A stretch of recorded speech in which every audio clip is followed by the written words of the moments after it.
So friend finally अमे with us. अमे actually B farm उन्होंने की थी महाराष्ट्र से। जीपैट क्लियर है उनका, गेट भी क्लियर है और नाइपर में भी एडमिशन हो जाता उनका। बट अमे ने प्रेफर किया कि गेट के थ्रू आईआईटी में एडमिशन लेना। माय फर्स्ट क्वेश्चन इज, आपने गेट का एग्जाम कब दिया था? इसका एग्जाम फॉर्म कब फिल किया था? Yes sir. ये गेट का फॉर्म सर अगस्त के एंडिंग में आता है एप्लीकेशन फॉर्म।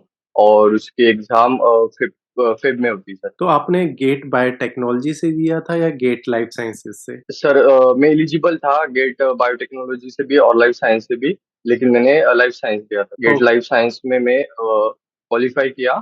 और मुझे बहुत सारे आईआईटी से ऑफर लेटर आए। IIT BHU, IIT Bombay, IIT Hyderabad.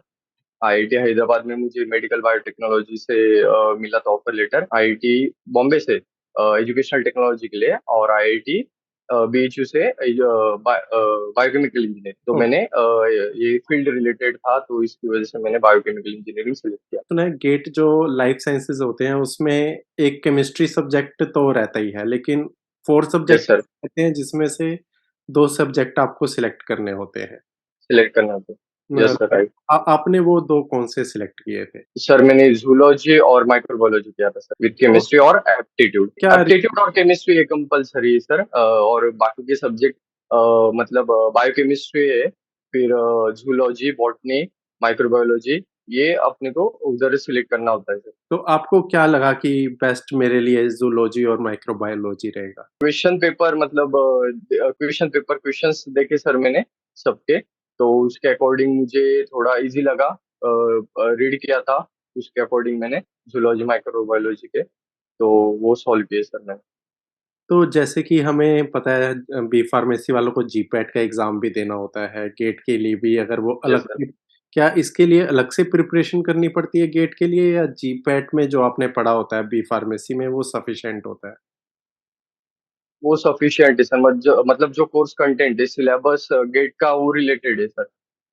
Okay.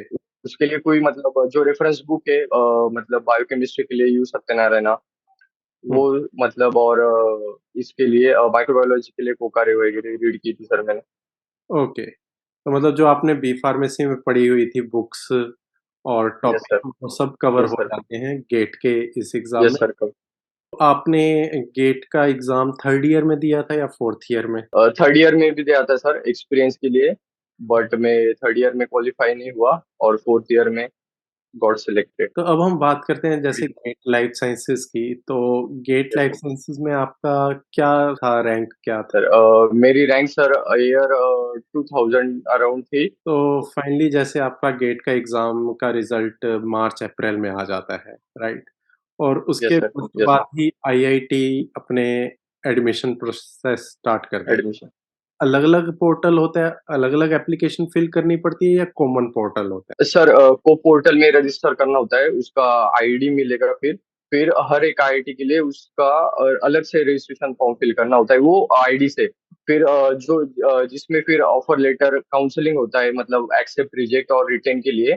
फिर वो को पोर्टल पे लॉग इन करके, फिर उधर सब आईआईटीज के आपको दिखेंगे कैप राउंड, कि इस आईआईटी में आपका सिलेक्शन हुआ है, आपको एक्सेप्ट करना है, रिटेन करना है, रिजेक्ट करना है। तो उधर फिर को पोर्टल में ही आपको सब दिखेगा। सब आईआईटीज का एक ही है वो को पोर्टल। लेकिन ओके। रजिस्ट्रेशन आपको हर आईआईटीज के लिए, हर आईआईटी की अलग से रजिस्ट्रेशन फी होती है। फिर वो फिल करने के बाद हर एक आईआईटीज का प्रेफरेंस फॉर्म आप डाल सकते हैं अलग अलग डिपार्टमेंट में। और उसके अकॉर्डिंग आपको पता चलेगा कि कैप राउंड को पोर्टल पे। सर आईआईटी की रजिस्ट्रेशन फॉर्म की फीस कितनी रहती है? जनरली 300 to 500 तक। कोई आईटी 300 लेता है, कोई 500 लेता है। यस, मोस्टली फिर ये मैं कहना चाहूँगा एम-फॉर्म की जितनी यूनिवर्सिटी हैं, जो कॉलेजेस हैं, उनसे तो बहुत ही कम है। रजिस्ट्रेशन फॉर्म फिलिंग के बाद डायरेक्ट काउंसलिंग हुई या उससे पहले कोई प्रोसेस था? काउंसलिंग मतलब सर वो शॉर्टलिस्ट करते हैं कैंडिडेट को, जिसने फॉर्म फिल किया होगा रजिस्ट्रेशन फॉर्म उस आईटी का। फिर शॉर्ट लिस्टेड में आपको काउंसलिंग ऑफर लेटर आएगा। हुँ, फिर काउंसलिंग के लिए जो आएगा उसको ही फर्दर प्रोसेस के लिए अलाउ किया जाएगा। जो नहीं आएगा वो उसकी उधर ही एडमिशन कैंसिल हो जाएगी। ओके। फिर जो काउंसलिंग के लिए आएगा उसके लिए फिर डॉक्यूमेंट वेरिफिकेशन और इंटरव्यू होता है।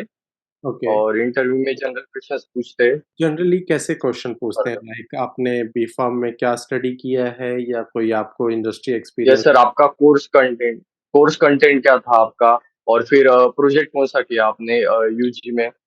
और आपसे क्वेश्चन क्या-क्या थे सर। क्वेश्चन पूछे गए थे ड्यूरिंग इंटरव्यू? तो सर मुझे प्रोजेक्ट के रिलेटेड पूछा गया था सर। आपने एक प्रोजेक्ट आपने कौन-सा मतलब प्रोजेक्ट किया है यूजी रिसर्च ओरिएंटेड हो या नहीं? आपको आईआईटी मुंबई से भी आ रहा था, आईआईटी हैदराबाद से। आपने आईआईटी बीएचयू क्यों सिलेक्ट किया? सर ये कोर्स कंटेंट जो था बायोकेमिकल इंजीनियरिंग वो मेरे फील्ड से रिलेटेड था, क्योंकि मेडिकल बायोटेक्नोलॉजी में मैंने सेल्फ स्पॉन्सर्ड कैटेगरी में फिल किया था।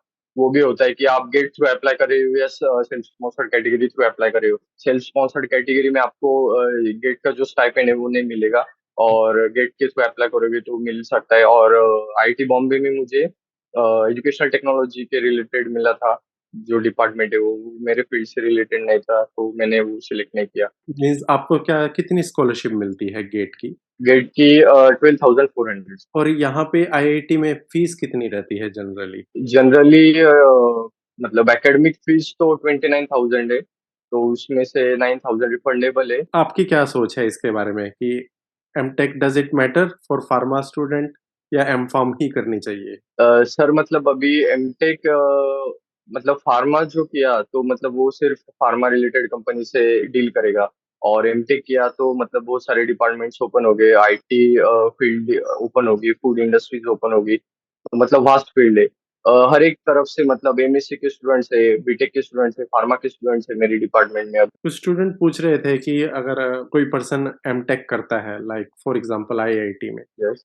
तो यस। जैसे आप आईआईटी बीएचयू में कर रहे हो, तो आपके जो सीनियर हैं एमटेक, उनका प्लेसमेंट होता है, नहीं? ओके। यस सर, मतलब अभी जितने स्टूडेंट्स है उनका मतलब प्लेसमेंट भी है, नॉन कोर में भी ओपन हो सकता है। मैंने आपको बताया जैसे पहले कि आईटी डिपार्टमेंट है, फूड इंडस्ट्रीज है, बायोरिएक्टर का है सब, मतलब कोर में। तो मतलब नॉन कोर में ज्यादा मतलब पैकेजेस मिलते हैं, और कोर में भी है अच्छा खासा। और रिसर्च कोई कोई मतलब रिसर्च के लिए भी जाना चाहता है। फॉरेन कल डाड करके है, DEED, ये उसका एक वेबिनार था, तो मैंने अटेंड किया सर। वो जर्मनी के लिए था, रिसर्च स्कॉलरशिप के लिए। अगर मैं आपसे पूछूँ इज़ लाइक गेट क्वालीफाई करना ईज़ी है या जीपैट क्वालीफाई करना? सर मतलब जो स्टूडेंट्स पहले से ही मतलब कंसिस्टेंट है उस स्टडी में, तो उसके लिए मतलब दोनों इजी है क्वालिफाई करना। मतलब इतना कुछ डिफरेंस नहीं है, दोनों मतलब सब्जेक्ट दोनों के सेम ही है। अभी इधर जीपैट में जो है बायो केमिस्ट्री, बायोटेक्नोलॉजी, माइक्रोबायोलॉजी, ये सब्जेक्ट भी होते हैं सर। तो हुँ। दोनों को मतलब कवर कर सकते हैं एक ही प्लेटफॉर्म से, मतलब एक ही स्टडी किया तो कंसिस्टेंटली। आपके फ्रेंड्स ने भी गेट का एग्ज़ाम दिया था या आपने ही जस्ट दिया था? हमारी ग्रुप स्टडी भी होती थी सर कॉलेज में, तो group study is also beneficial.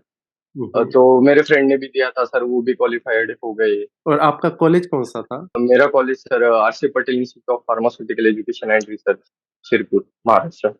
Okay, तो आई थिंक वहाँ की फैकल्टीज़ अच्छी होंगी जो जिन्होंने आपको बताया कि यस गेट के लिए जा सकते हैं स्टूडेंट्स भी। Yes sir, all are PhD holders थे, मतलब पोस्ट डॉग है कुछ कुछ टीचर्स, तो उनसे बहुत हेल्प हुई मुझे। तो आई थिंक गेट के एग्ज़ाम के काफ़ी फ़ायदे हैं, क्योंकि हो सकता है आपका यस सर। कभी जीपैट क्वालीफाई ना हो, लेकिन गेट क्वालीफाई हो जाए। गेट गेट के थ्रू मतलब आईआईटीज मतलब बहुत सारे डिपार्टमेंट ओपन होते हैं, मतलब फार्मास्यूटिकल में भी ओपन होता है, एमटेक डिपार्टमेंट होता है फार्मास्यूटिकल में, yes, MTech in pharmaceutical chemistry, तो वो भी आईसीटी मुंबई में और नाइपर में भी एलिजिबल हो सकते हो गेट के थ्रू। By nice. चांस आप जीपेट भी क्वालिफाई नहीं होते हो, और नाइपर के लिए मतलब दो क्वालिफाई होना जरूरी है। मतलब आप एक एक तो जीपेट क्वालिफाई हो सकते हो, और गेट। बाई चांस आपने जीपेट क्वालिफाई नहीं किया और गेट क्वालिफाई किया, तो आप एलिजिबल हो सकते हो नाइपर के लिए, एग्जाम के लिए। तो मुझे तो जहाँ तक लग रहा है गेट के ज़्यादा फ़ायदे हैं, क्योंकि हम फायदे है जैसे। फार्मा स्टूडेंट देखते हैं कि नाइपर में एडमिशन हो जाए और नाइपर के लिए यस सर। जीपैट क्वालीफाई होना चाहिए और अब आप बता रहे हैं कि जैसे जीपेट और गेट, गेट, जीपैट और दोनों में से कोई है। यस। यस और गेट क्वालीफाई कर लिया तो आप नाइपर के लिए एलिजिबल हो और प्लस नाइपर एलिजिबल, एलिजिबल हो जाते आईआईटी के लिए भी। Yes sir. हैं। आई थिंक मुझे लगता है गेट का क्वालीफाई करने के ज़्यादा फ़ायदे हैं कंपेयर टू मुझे ये भी लगा कि जैसे इस बार जीपैट के नियर अबाउट 80,000 स्टूडेंट ने एग्ज़ाम दिया और उसमें यस 6 सर, टू 7,000 क्वालीफाई होते हैं और उसमें से यस सर, 2,000 तक ही गवर्नमेंट यूनिवर्सिटी में जा पाते हैं बेचारे। उसके बाद उनको समझ ही नहीं आता है कि कहाँ जाए, क्या करें?